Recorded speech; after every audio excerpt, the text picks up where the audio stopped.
अस्सलाम वालेकुम, I am clinical dietitian अरूज हुसैन। आज जिस टॉपिक पर हम बात करने जा रहे हैं that is calorie count. Calorie count क्या है, किस तरह से आप जो है वो कैलोरीज काउंट कर सकते हैं अपनी डेली रूटीन की, या आपको किस तरह से पता चलेगा कि आपको अपनी कैलोरीज का इंटेक किस तरह से करना चाहिए according to your physical activity. तो सबसे पहले हम बात कर लेते हैं कि कैलोरी काउंट है क्या। कैलोरी काउंट बेसिकली हम इस चीज़ को कहते हैं कि आपको दिन में कितनी कैलोरीज रिक्वायर्ड हैं, चाहे आप मेल हैं चाहे आप फीमेल हैं, आपको किन किन चीज़ों से, आपको किन किन मील से अपनी कितनी कैलोरीज जो है वो मिल सकती हैं, इसको हम कहते हैं कि ये कैलोरी काउंट है। अब जो है वो किस तरह से आपको पता चलेगा कि आपको दिन में कितनी कैलोरीज लेनी चाहिए। अगर आप जो है वो किसी डाइटिशियन न्यूट्रिशनिस्ट के पास या अगर आप किसी फिटनेस ट्रेनर के पास नहीं जा सकते तो आपको घर रहते हुए किस तरह से पता चलेगा। सिंपली जो है वो हम कैटेगराइज करते हैं आपकी एक्टिविटीज़ को और उसके अकॉर्डिंग फिर जो है वो हम बताते हैं कि आपको इतनी कैलोरीज रिक्वायर्ड है। फॉर एग्जाम्पल मैं बात करती हूँ आपके फिजिकल एक्टिविटी की, आपका जो है वो लाइफस्टाइल किस तरह का है। अगर आपका लाइफस्टाइल सेडेंटरी है, यानी कि आपको जो है वो आप किसी भी किस्म की एक्सरसाइज नहीं करते हैं, तो फिर आपको एक तरह का एक्टिविटी फैक्टर लगता है जो आपकी फिजिकल एक्टिविटीज़ हैं उसके अकॉर्डिंग, उसको मद्देनजर रखते हुए एक एक्टिविटी फैक्टर होता है 1.2। वो एक्टिविटी फैक्टर जो है जब आपकी रिक्वायर्ड कैलोरीज के साथ लग जाता है, जो आपको डेली कैलोरिक रिक्वायरमेंट होता है, यानी कि अगर मैं बात करूँ कि अगर मेल को जो है वो 1400 से 1600 के दरमियान कैलोरीज जानी चाहिए और फीमेल को 1200 से 1400 के दरमियान कैलोरीज जानी चाहिए, तो एक पर्सन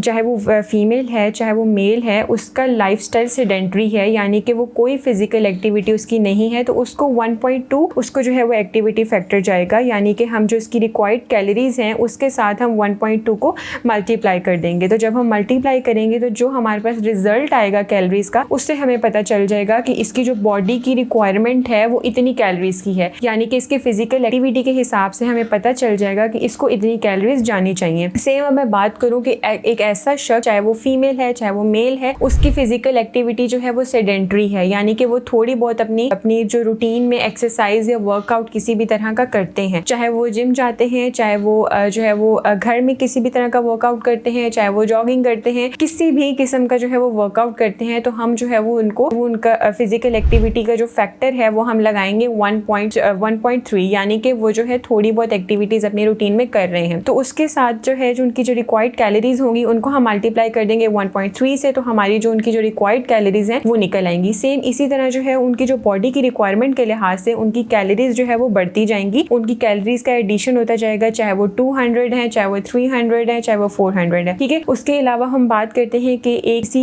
जो है वो शख्स की जो फिजिकल एक्टिविटी है वो बहुत ज़्यादा है, वो वर्कआउट जो है वो बहुत ज़्यादा कर रहे हैं, तो उनका जो टोटल एनर्जी एक्सपेंडिचर है वो हम देखेंगे, तो उनको एक्टिविटी फैक्टर जो है वो 1.4 जाएगा। तो उस तरह से हमें पता चल जाएगा, मतलब आप घर रहते हुए आप इजीली जो है वो अपनी कैलोरीज का रिक्वायरमेंट जो है वो कैलकुलेट कर सकते हैं। उस हिसाब से जो है वो आप अपना एक जो है वो अपना फूड डायरी बना सकते हैं आप घर में बैठे हुए। तो ये जो है इस तरह से आपका एडिशन होता चला जाएगा, तो आपको पता चल जाएगा कि आपको जो है वो आपकी जो बॉडी की रिक्वायरमेंट है वो कितनी है। अब फॉर 1200 से लेकर जो है वो आप 2000 या 2200 तक कैलोरीज अपनी ले जा सकते हैं, जो है अपनी फिजिकल एक्टिविटीज को देखते हुए। अब हम बात कर लेते हैं कि आपको जो है वो कैलोरीज काउंट आप किस तरह से कर सकते हैं, या आप अपना कैलोरीज इनटेक का रफली एस्टिमेट किस तरह से लगा सकते हैं। तो आपने सबसे पहले अपनी जो फूड की जो कैटेगरीज हैं उनको आपने कैटेगराइज कर देना है, आपने डिवाइड कर देना है। जैसे कि मैं बात करूँ डेयरी की, तो आपके डेयरी में जो जो भी पोर्शन आता है, चाहे वो योगर्ट है, चाहे वो मिल्क है, चाहे वो चीज़ है, चाहे वो लो फैट है, वो हाई फैट है, किसी भी तरह का जो डेयरी प्रोडक्ट है उसको आपने कैटेगराइज कर लेना है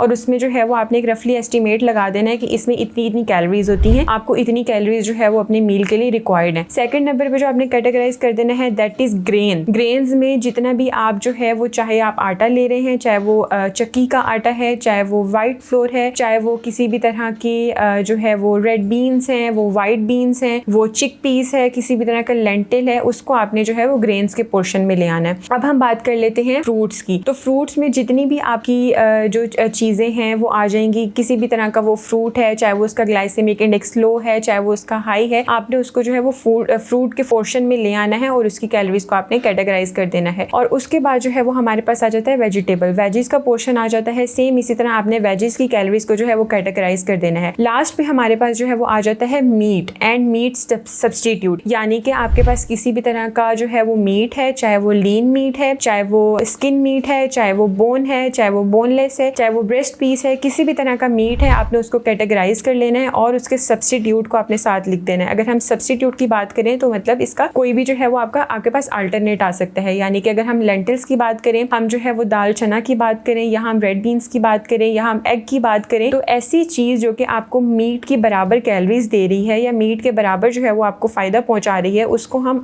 जो है वो मीट और मीट सब्स्टिट्यूट की जो है वो कैटेगरी में ले आएंगे। अब इस फूड ग्रुप को कैटेगराइज करने की जो है वो आपको फायदा ये होगा कि आपको कैलोरीज का पता चल जाएगा, क्योंकि जो हमारे पास फूड की कैटेगरीज आ जाती हैं उनमें ऑलमोस्ट जो कैलोरीज हैं वो सेम होती हैं, सिर्फ 10-12 या 10 to 15 किलो कैलोरीज का जो है वो फर्क होता है। इस तरह से आप कैटेगराइज करके अपना जो है वो एक मील प्लान, अपने जो फूड डायरी है वो इजीली जो है वो घर में रहते हुए बना सकते हैं। और इसके अलावा जो है मैं सेकंड नंबर पे बात करूंगी कि आप कौन सी टिप्स हैं जिनको फॉलो करते हुए आप अपना वेट घर रहते हुए रिड्यूस कर सकते हैं। तो सबसे पहले नंबर पे जो हमारे पास चीज आ जाती है दैट इज स्क्रंचीज। अगर जो है वो आप घर रहते हुए अगर आप स्क्रंचीज करते हैं, ये मैं मेल के लिए भी बात कर रही हूँ और फीमेल के लिए भी बात कर रही हूँ, आप घर में अपना किसी भी टाइम जो है वो आप इवनिंग टाइम चाहे ले लें, चाहे आप जो है वो मॉर्निंग टाइम ले लें, लेकिन आपने खाना खाने के 45 मिनट्स बाद आपने या घंटे बाद जो है अपने वर्कआउट करना है। खाना खाने के फौरन बाद आपने वर्कआउट नहीं करना। खाना खाने के जो है वो 45 मिनट बाद आपने वर्कआउट करना है और आप स्क्रंचीज करेंगे